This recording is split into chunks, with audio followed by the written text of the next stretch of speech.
दोस्तों, मुंहिंजो नालो अली टालपुरा आहे ऐं आउं कहाणी ॿुधाईंदो आहियां। अॼु आउं तव्हांखे सिंधी कहाणी जे बहितरीन लेखक वफ़ा साले राजभर जी लिखियल कहाणी इजाज़त ॿुधाईंदुसि। नुसरत ख़िलाफ़ दाख़िल दावा जे केस जी अॼु फतवा हुई।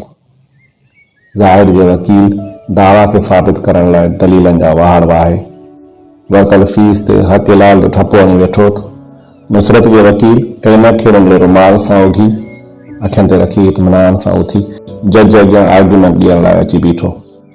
हिन जे चहिरे ते इत्मीनान ऐं लहजे में धीरज हो। हिन जज सां मुखातिब थींदे चयो, जनाब आला, मुंहिंजो वकील दोस्त कानून, इख़लाक़ियात ऐं इंसानी हक़नि जी भञकड़ी पियो करे। हू मुंहिंजी मोकल ते कूड़ा बोहतान हणी खेसि ज़हनी टार्चर ॾियण जी कोशिश पियो करे। दावा खे ग़लति साबित करण लाइ तव्हां वटि कहिड़ो सबूत आहे? जज खेसि घूर ॾिसंदे चयो, योर ऑनर, इहा दावा ई कूड़ी आहे त नुसरत ज़ाहिद जी ज़ाल आहे। कानून ऐं शरीयत जे हवाले सां हू ज़ाहिद जी ज़ाल थी नथी सघे।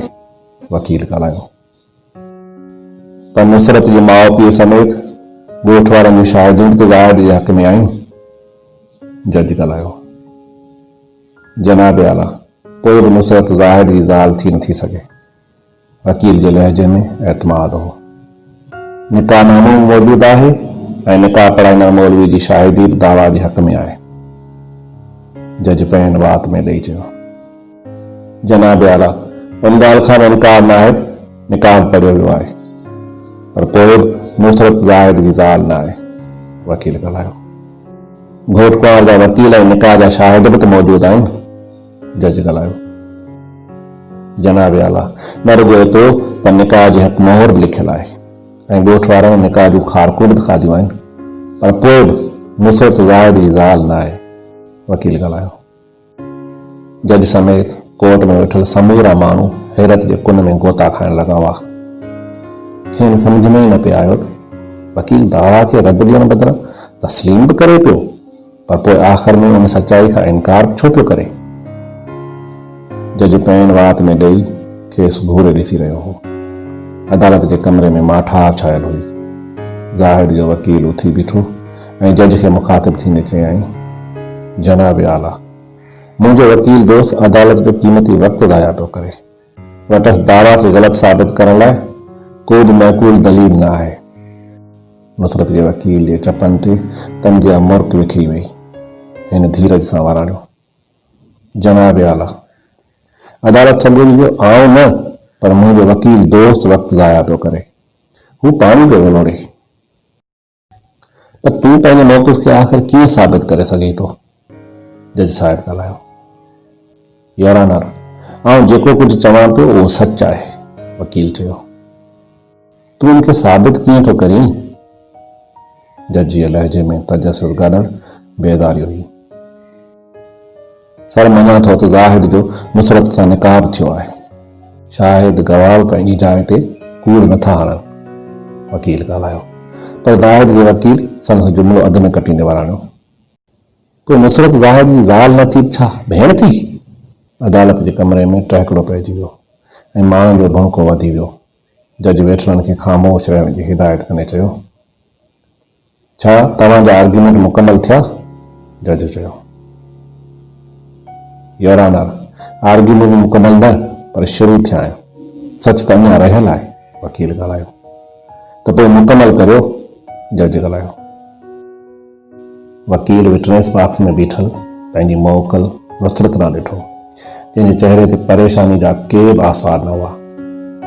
हिन पंहिंजे वकील दोस्त ऐं निकाह पढ़ाईंदड़ मुलाना माना खेल निगाहनि सां ॾिठो ऐं चपनि ते मुर्क आणे जज सां मुखातिब थियो, जनाब आला, हाणे आउं जंहिं हक़ीक़त खे पधिरो करण लॻो आहियां उन सां न रुॻो ज़ाहिद, पर निकाह पढ़ाईंदड़ मुला, शाहिद, वकील ऐं नुसरत जा माउ पीउ बि उन ॾोह में गिरफ़्तार थी सघनि था। कारण? जज वज़ाहत घुरी, जनाब आला, शादी ॿिनि इंसाननि विच में ज़िंदगी गॾु गुज़ारण जो हिकु कानूनी ऐं शरई मुआहिदो हूंदो आहे, जंहिंमें ॿिन्ही जी रज़ामंदी शामिल हूंदी आहे। पोइ हीउ छा आहे? जज ॻाल्हायो, गुॾी गुॾे जो वियांह आहे, जंहिंमें माइटनि जी ख़ुशी त आहे, पर उनकी कानूनी ऐं शरई हैसियत न आहे। उन करे त बुढ़ी बुढ़े जे विहांउ में साठ सौण त हूंदा आहिनि, पर ज़िंदगी जी सचाई शामिल न हूंदी आहे। वकील ॻाल्हायो। कोर्ट रूम में मुकमल माठार छायल हुई। जज पैन वात में ॾेई सोच में ॿुॾल हो। वकील ॿीहर ॻाल्हायो। जनाब आला, रीतियूं रस्मूं मुसबत बि हूंदियूं आहिनि त मनफ़ी बि। उहे असांजी सुञाणप जो हवालो ज़रूरु आहिनि, पर कानून खां मथां न आहिनि। असां वटि अॼु बि रीतनि रस्मनि जे नाले में मर्दनि जी भेट में औरतुनि खे वधीक भोगणो थो पवे। वकील ॻाल्हायो। जनाब आला, मुंहिंजे वकील दोस्त जी जज़्बाती तकरीर जो हिन केस सां को बि तालुक न आहे। हू कोर्ट सवेरी जो वक़्तु ज़ान पियो करे। ज़ाहिद जे वकील ॻाल्हायो। केस सां तालुक आहे। जज ज़ाहिद जे वकील जे एतराफ़ खे रद्द कंदे नुसरत जे वकील सां मुखातिब थींदे चयो, तव्हां पंहिंजो मौक़िफ़ जारी रखो। वकील जे चपनि ते मुर्क विखरी वई। हिन कुझु कागज़ जज साहिब ॾांहुं वधाईंदे ॿीहर ॻाल्हाइण शुरू कयो। जनाब आला, मुंहिंजी मोकला जी शादी जॾहिं कराई वई हुई तॾहिं हिन जी उमिरि 10 साल ऐं ज़ाहिद जी उमिरि 12 साल मस हुई। इहा संदसि रांदि रूंद जी ॿाराणी वई हुई। हिन बर्थ सर्टिफिकेट ऐं स्कूल सर्टिफिकेट में ॼम जूं तारीख़ूं दर्ज आहिनि। हिन उमिरि में पियल निकाह जेकॾहिं कानूनी ऐं शरई तौर ते दुरुस्त आहे त मां नुसरत खे ज़ाहिद जी कानूनी ज़ाल मञण लाइ तयारु आहियां। जज नक ते रखियल ऐनक सां वकील जे पेश कयल कागज़नि खे गौर सां पढ़ण लॻो। वकील कुझु ॿिया कागज़ जज ॾांहुं वधाईंदे चयो, योर ऑनर, मुंहिंजी मोकला पढ़ियल लिखियल आहे। हिन वक़्तु संदसि उमिरि 20 साल 8 महीना आहे। उन करे हिन पंहिंजी रज़ा ख़ुशी सां जुनेद नाले नौजवान सां शादी कई आहे, जंहिंजो कानून खेसि पूरो हक़ ॾिए थो। जज जे चपनि ते अणलखी मुर्क विखरी वई। हू कंध झुकाए रीडर खे फतवा लिखाइण लॻो। नुसरत पंहिंजे वर जुनेद ऐं वकील सां गॾु अदालत जे कमरे मां ॿाहिरि निकिती त संदसि चहिरे ते सोभ वर्णियूं रेखाऊं हुयूं।